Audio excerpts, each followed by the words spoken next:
An old man stands on top of a very large castle, almost as large as Prague's. Spoke to himself in a rather loud way. Ah, yes, the time has come forth once more for the holy G. No, no, no, you're not supposed to say that. Copyright infringement still exists, you know. That part of the plot has to change. The school festival.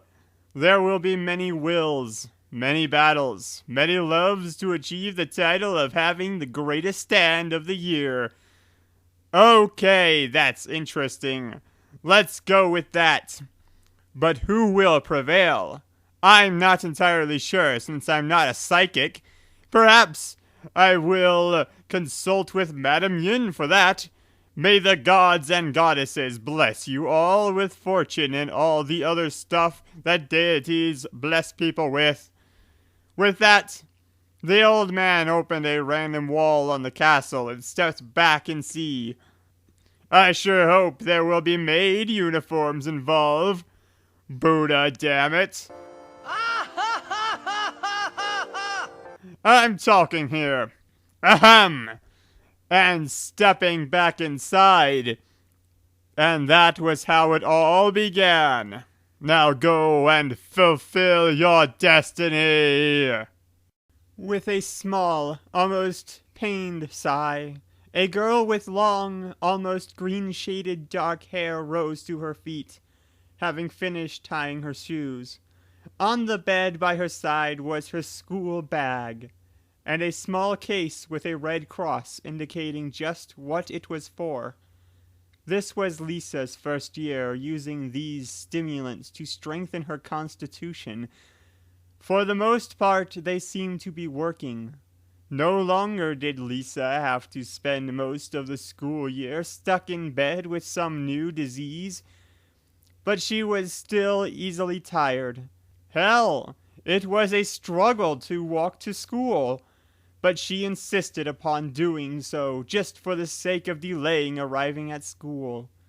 It bored her now, since she cut off ties with her old friends and got stuck with students younger than herself. School seemed more and more pointless, even if she could attend long enough to graduate.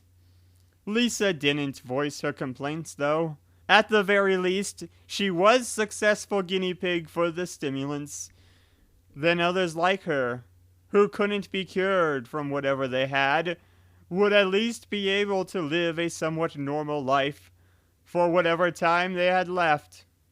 Too little too late for Lisa, though. After breakfast, Lisa left home and began her walk to school, an impassive expression on her face, only graced with a smile when greeting familiar faces on her route. The alarm clock was ringing rather loudly. A girl that's rather lousily dressed was laying on her futon. Persons were grumbled. Pillows were thrown, each of which messing. 5 minutes pass, and then the girl rises from her bed. With very terrible bed hair she sighs, and then the alarm clock hits her on the head, as if thrown. Ow! That woke her up. She looked at the clock while rubbing her forehead. I hate how you wake me up 2 hours early. That's how it is. Still in her pajamas, the girl brushed her hair in the lavatory. She gurgled the water onto her throat, and after a few moments, she started to grab at her throat. I hope she's going to be all right. Now all dressed up, she wanders into her kitchen. Miyako got up at dawn to get to school early. As the first rays of light reached the inside of the small apartment, the Miko, calmly and efficiently dressed in her red and white outfit, packed herself a lunch and left. As usual, she visited her secret place in the small forest near the school.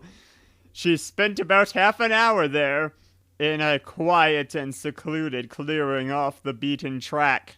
Then she emerged from the underbrush onto the still empty path to head for school.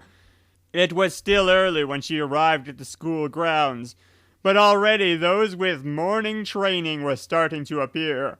No one thought it strange of Miyako to arrive at school early, or to be a Miko. She usually was.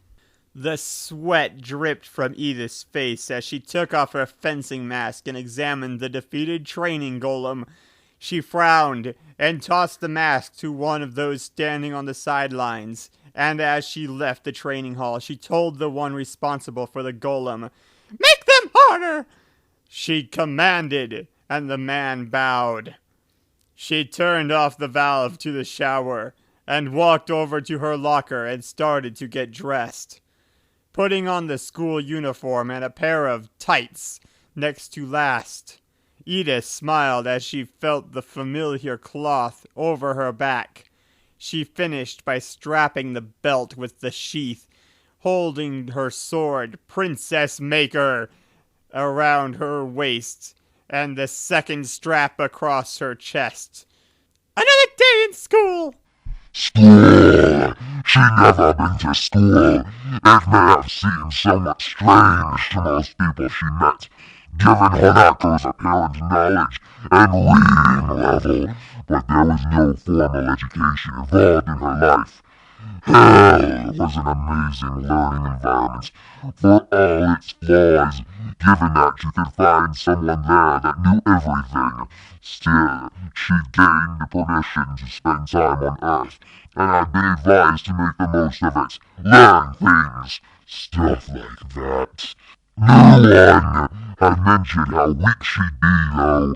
Weak, disoriented, and it wouldn't be a good idea to cut her hair. That would hurt. Everything here was too flat. Suddenly having 6 feet of hair was a problem rather than an aid. And she had to learn to brush it. It was this last item that had been to the demon cat girls getting up at 5 in the morning as she washed and such, nearly walking face first into the bathroom door as she did so. Then there was drawing it, which fortunately took her less time than it would take a human and dressing. In the end, she was still at school. Then it was practically deserted and seated firmly at the back of the classroom, face resting on the edge of the chair and head on her knees. Twice she fallen over on the way here, and the day hadn't even started. As usual, her lack of uniform led to wearing jeans and a heavy woolen sweater, one perfectly suited for hiding the half of her face, and her glasses and hair didn't. Hopefully no one would try to start a conversation today. Aiko ran. Really, she felt there was no true reason not to run, and running was fun, so very, very fun. But there was that little issue of keeping the parasol in just the right spot. Her abilities as an Esper, weak as they were enough to keep her parasol in place and keep the sun out. But it was a bit more difficult when running.